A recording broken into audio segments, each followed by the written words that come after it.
नमस्कार, मैं हूं आपके साथ सोनिया चौहान। राम राम हरियाणा में आप सभी का स्वागत है। रुक करते हैं खबरों की ओर। कुरुक्षेत्र में स्वामी विवेकानंद की जयंती पर राज्य स्तरीय समारोह का आयोजन किया गया, जिसमें सीएम मनोहर लाल ने भी शिरकत की। लोगों को संबोधित करते हुए सीएम ने कहा कि हमारी सरकार ने समाज के हित में कई कार्य किए। पर्ची खर्ची सिस्टम को खत्म कर युवाओं को रोजगार दिया जा रहा है। सरकारी नौकरी में पारदर्शिता लाई गई है।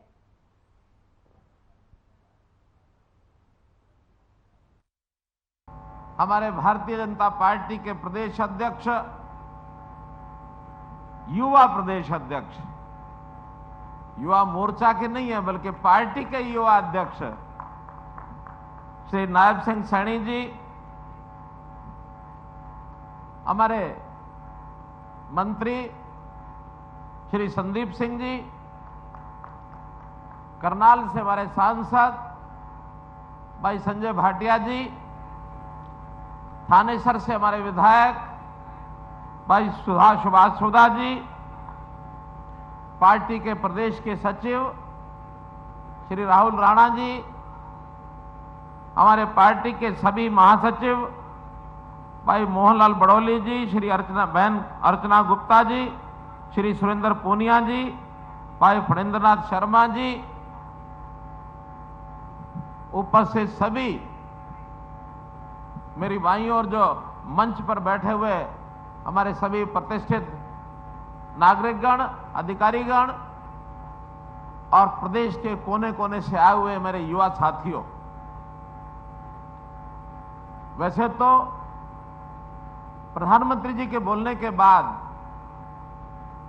प्रोटोकॉल के हिसाब से उसके बाद भाषण होने नहीं चाहिए, लेकिन आज जैसे मौसम, सर्दी का ये मौसम, धुंध सब तरफ पड़ रही थी, लगातार मैं जानकारी ले रहा था। प्रातःकाल 8 बजे, 9 बजे, 10 बजे आसपास के जिलों से 10 बजे चलने वाले भी सब बसें लेट हो रही हैं। अभी तक भी अपने युवा साथी मंच में अपने पंडाल के अंदर प्रवेश कर रहे हैं। तो मौसम के कारण से मुझे भी चंडीगढ़ से, क्योंकि हवाई यात्रा आज मैं कर नहीं पाया, हेलीकॉप्टर चल नहीं पाया, देरी से वहां से चलने के कारण से विलंब हुआ है, लेकिन मौसम अपने हाथ में नहीं है। फिर भी आप इतनी बड़ी संख्या में, पूरा पंडाल भरा है युवकों से, मैं आपका अभिनंदन करता हूं, आपका स्वागत करता हूं। जैसा मैंने बताया कि आज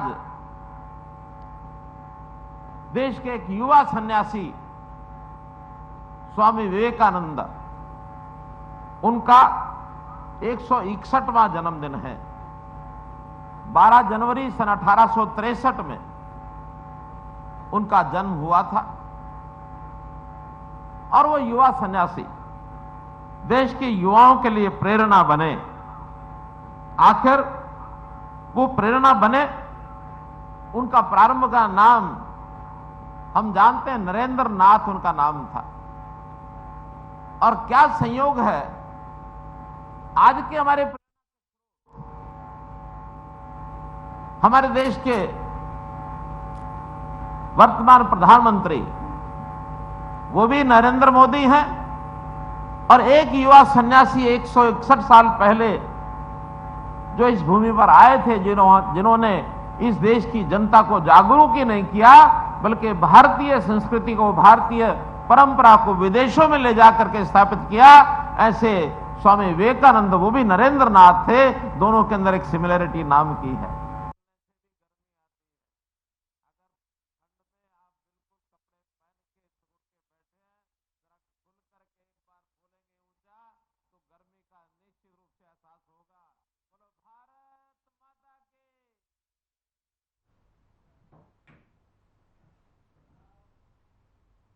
गृह मंत्री अनिल विज अंबाला छावनी में 1857 की क्रांति को समर्पित शहीद स्मारक के निर्माण कार्यों का जायजा लेने पहुंचे।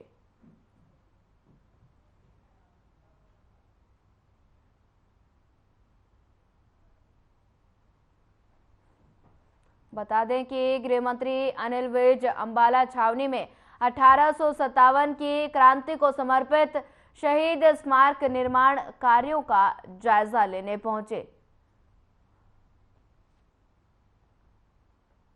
शहीदों की याद में बन रहा है स्मारक। अंबाला की ये तस्वीरें हैं जहां पर गृह मंत्री अनिल विज शहीद स्मारक पर पहुंचे और बता दें कि स्मारक के निर्माण कार्यों का जायजा लेने पहुंचे गृह मंत्री अनिल विज। तस्वीरें आप देख सकते हैं, अंबाला की तस्वीरें हैं जहां पर शहीद स्मारक पहुंचे गृह मंत्री अनिल विज। स्मारक के निर्माण कार्यों का अनिल विज ने लिया जायजा। शहीदों की याद में बन रहा है ये स्मारक, जिसको लेकर निर्माण कार्य को लेकर अनिल विज अंबाला पहुंचे।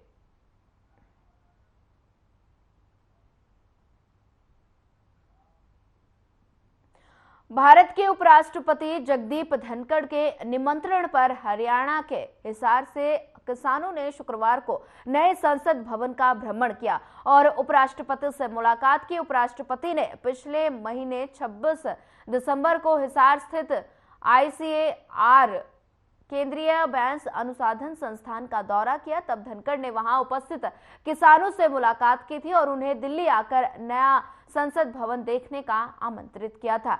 और बता दें कि उपराष्ट्रपति ने अपने देशी अंदाज में किसानों से कहा कि दिल्ली आओ थारो घर से। और बता दें कि बैंस अनुसंधान संस्थान के वरिष्ठ अधिकारी और वैज्ञानिक किसानों के साथ दिल्ली पहुंचे, जहां उन्हें संसद भवन का गाइडेड टूर किया गया। और उपराष्ट्रपति से मुलाकात के बाद सभी किसानों ने संसद भवन में लंच भी किया। इसके बाद उपराष्ट्रपति निवास पहुंचे, जहां किसान भाई बहनों का स्वागत सत्कार डॉक्टर सुदेश धनखड़ द्वारा किया गया। इसमें विभिन्न गांवों के 40 किसान और 10 महिला किसान भी शामिल थे।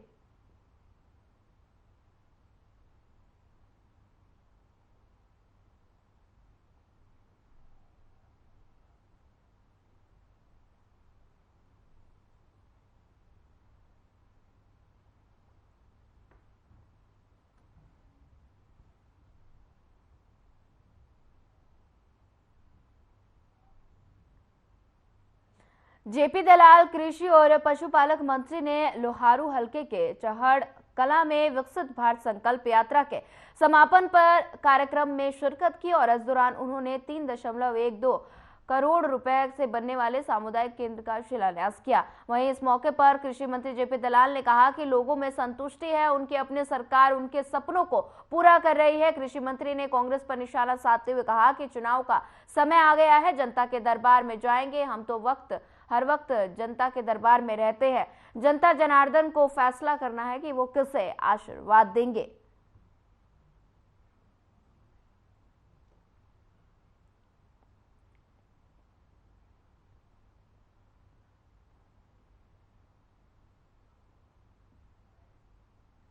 विकसित भारत संकल्प यात्रा का समापन समारोह हुआ है। लगभग हर गांव में ये यात्रा गई है और लोगों की समस्याओं का निवारण किया है।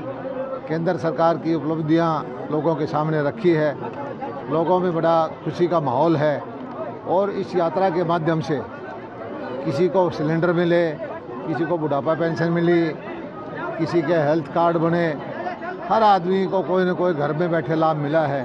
प्रशासन के अधिकारियों ने पूरा सहयोग दिया और ये एक अच्छी योजना है कि जनता के दरबार में जाकर के जनप्रतिनिधि हो, अधिकारी हो, उन्होंने उनकी सेवा की है।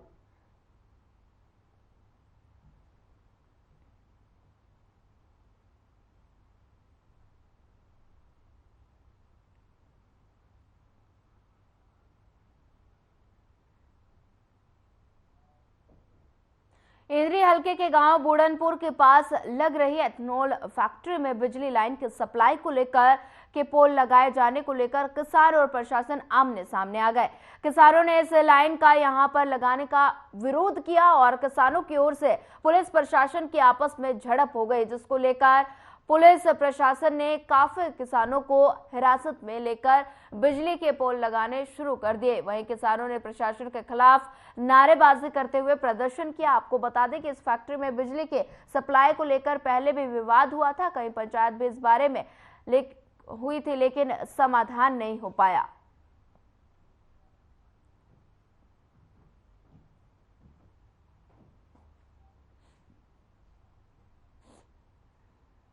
यहाँ पे ये फैक्ट्री लगी है बायोफ्यूल की। इसकी तार निकलनी थी जो लाइन इसमें सप्लाई जानी है।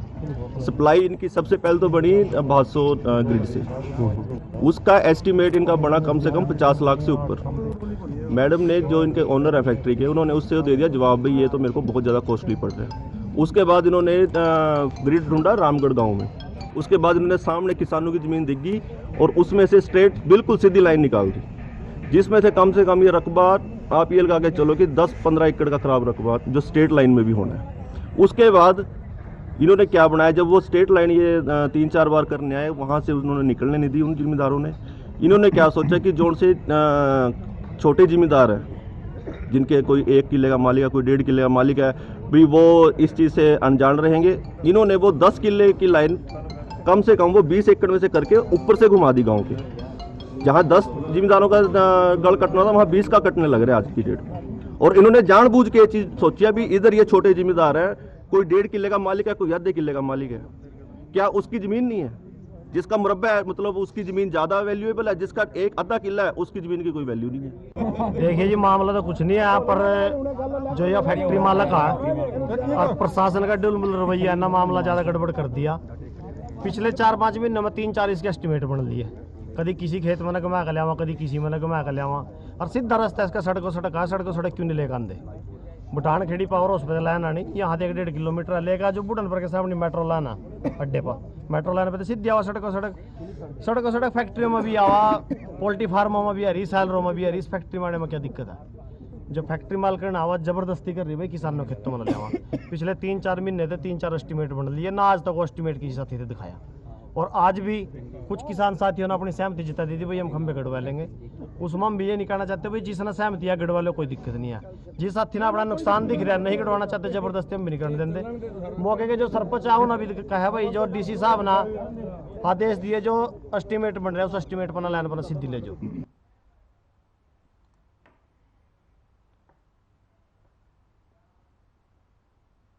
फिलहाल वक्त तो चला एक छोटे से ब्रेक का। ब्रेक के बाद जल्द हाजिर होंगे।